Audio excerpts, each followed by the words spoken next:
Okay, so they let me off the train, and basically, you got about 10 minutes. It's really clear and flat. The architecture is pretty unique too, but either way, this is pretty cool. Yeah, so I'm officially on Mongolian ground right now, which is pretty cool.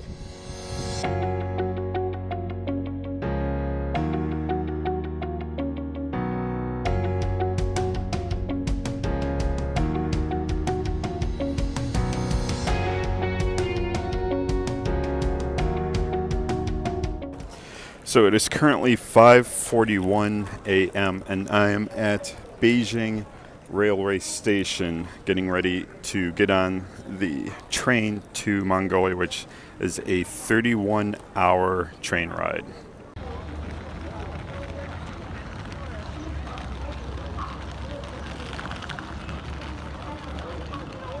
So after another slight haul through the train station, I finally found the spot I'm supposed to be at, and I'm having some flashbacks of the train station in Padang Besar, Malaysia.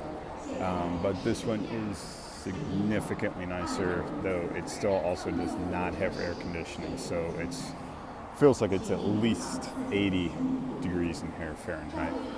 But it is a pretty nice looking station. 在站台行走时，不要离左白色的安全线，远离站台地步，注意礼服。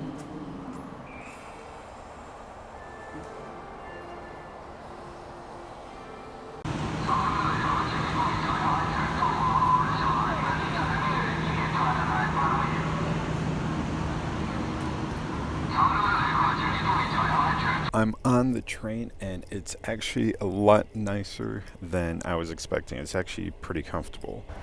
I'm currently about 9 hours into a 31-hour train ride, and it's not too bad so far, though I am starting to get a little bit tired of drinking just straight water.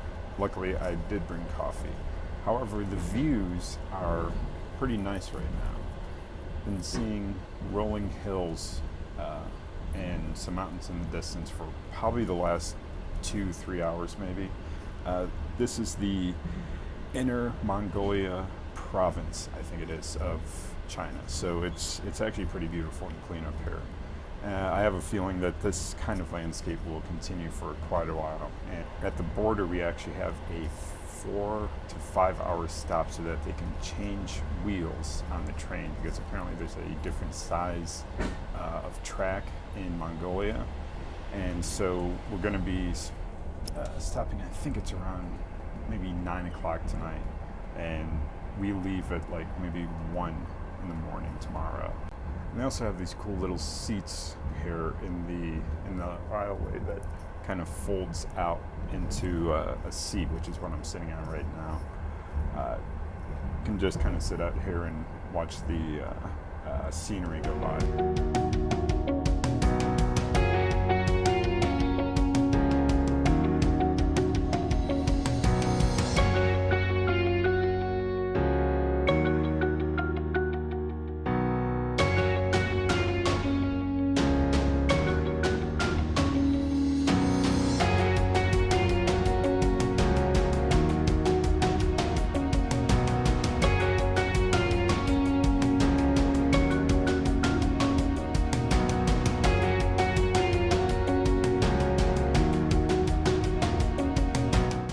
So the stop in the middle of the night was kind of chaotic. It was about a 5-hour stop where they lifted the entire train up on hydraulics and switched all the wheels out so that they would fit on the tracks here in Mongolia. And there was also the immigration process, which served to be rather difficult, checking out of China. Me and the guy that I'm sharing the same cabin with, we got questioned over and over about different stuff. My phone was checked, my luggage was checked, They checked underneath the beds in the cabin that we were sleeping on. Just the immigration part alone probably took a good half hour. That's not including the 5 hours that they kept our passports, which was kind of scary. It was also very late and trying to get some sleep, which just didn't happen due to the stress and all the noise from the switching of the wheels and everything. So this has been an excellent train ride so far and a really, really, really exciting, fun experience. But the immigration and the midnight wheel switching was a bit on the not so pleasant side. However, I'm now in the restaurant car and I'm actually looking forward to getting some food.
When we pulled into the station, the moment you get off the train, you're instantly assaulted with tour guides. Like within 20 seconds, I probably had 3 tour guides approach me, all trying to talk to me at the same time.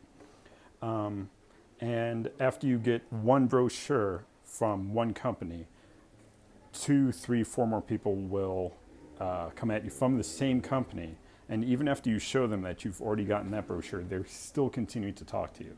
So it is a bit annoying, but one of the tour guide groups was actually really cool and actually gave me a taxi ride at a significantly less cost to the Airbnb that I'm staying at.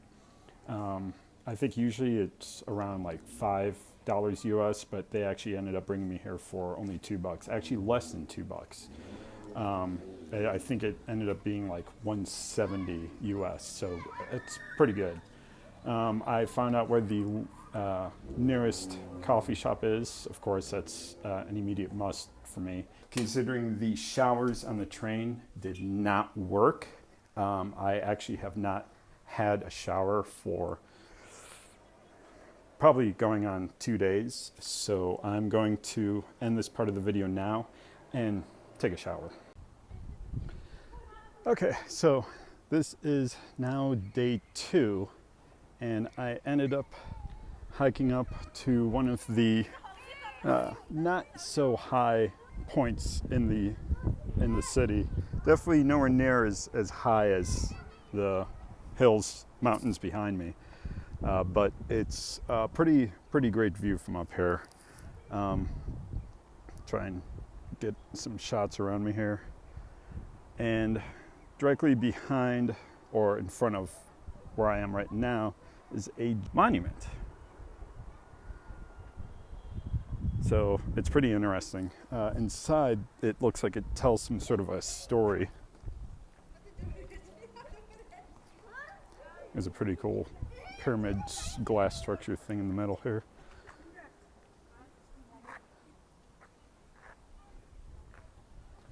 So also this, see if I can get in the shot, this big structure here. There we go. So yeah, you can see quite a bit from up here. It's definitely not the highest point, but gives you pretty good views.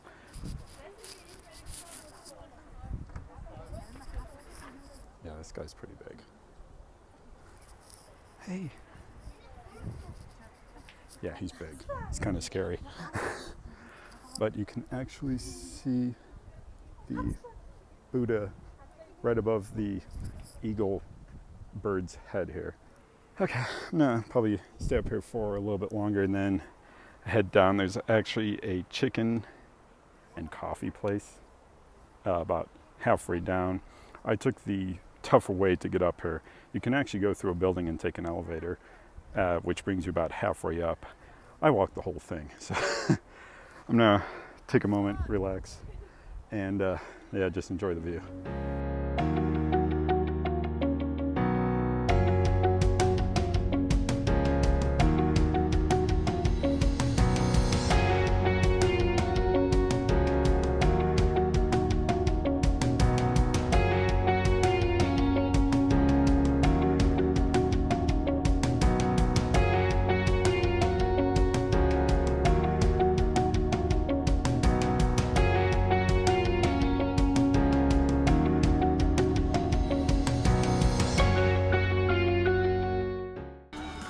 All right, hello everybody. It is day 3, I think. I am in the very center of Ulaanbaatar.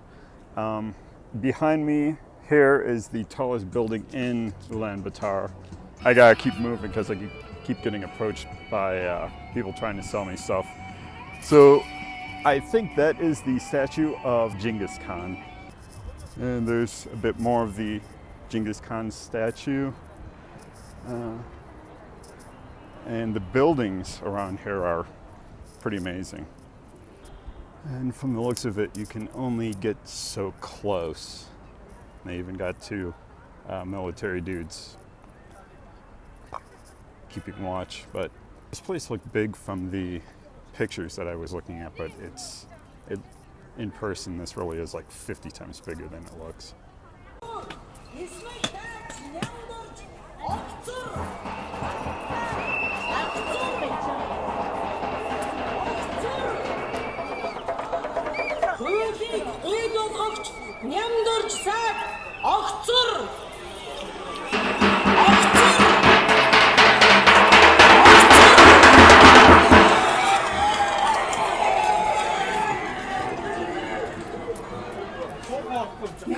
It is now the 4th day here in Mongolia. The weather is basically always, get to focus here. The weather here is almost always sunny and blue skies. And I think, if I'm not mistaken, Mongolia actually sees more sunny days than any other country on Earth. But right now I'm going to cover the Mongolian Tugrik. Pretty sure I'm still not saying that correctly. But there is the 10 Kugrik bill. There's also a 1, a 2, and a 5, if I'm not mistaken. But those are pretty hard to come by. I believe they're phasing them out. The 10 Tugrik bill is also getting pretty hard to find. I actually haven't found it yet. But I did get my hands on all the others, which is a 20, which is worth about 4/10 of a penny. The 50, which is worth about maybe close to 2 pennies. And then there's the 100 Tugrik. And the artwork on these is really nice. That's worth about 3 cents. The next one, 500 Tugrik, is worth about 18 cents. And then the 1,000, which is kind of used, I'd say maybe equivalent to the US $1, but it's worth 37 cents US, by the way. Probably should have stated that earlier. Then there's the 5,000, which is worth about $1.80 US. Let me see if I can, there we go. You can see there's actually some traditional Mongolian writing on this. They no longer use this alphabet, they use the Cyrillic, which is the same alphabet that Russia uses. There's also, after that, the 10,000 Tugrik bill, which is worth about $377 if I'm not mistaken. Yeah, $377. And then the biggest bill is the 20,000 Tugrik, which is worth about $750. Yeah, $755. So that's the 20,000. I think I traded maybe $150 worth of the Chinese yuan. It was about 1,1300 yuan, which is worth, like I said, about 150, 160 US, if I'm not mistaken. I traded that into Tugrik, and they just gave me a stack like that. It's actually supposed to storm at some point today, so I might probably just go out and find breakfast somewhere. But I never did actually show what the view is like from this Airbnb that I'm staying at. So most of the area is basically just apartments. That right there is a market that I usually go to just to pick up water, snacks, instant noodles, stuff like that. I have noticed that there are some beverages here, like some pops or energy drinks that seem to be common throughout Southeast Asia. One that I've seen before is something called Sting. It's almost pure, like melted sugar with some flavoring added. It's super sweet. The first time I saw it was in Vietnam. This might be the only video that I do today just due to the weather that's predicted. It's supposed to be storming here today. I don't see that happening, but you never know. So I might film more today, I might not. Either way, catch up with you later.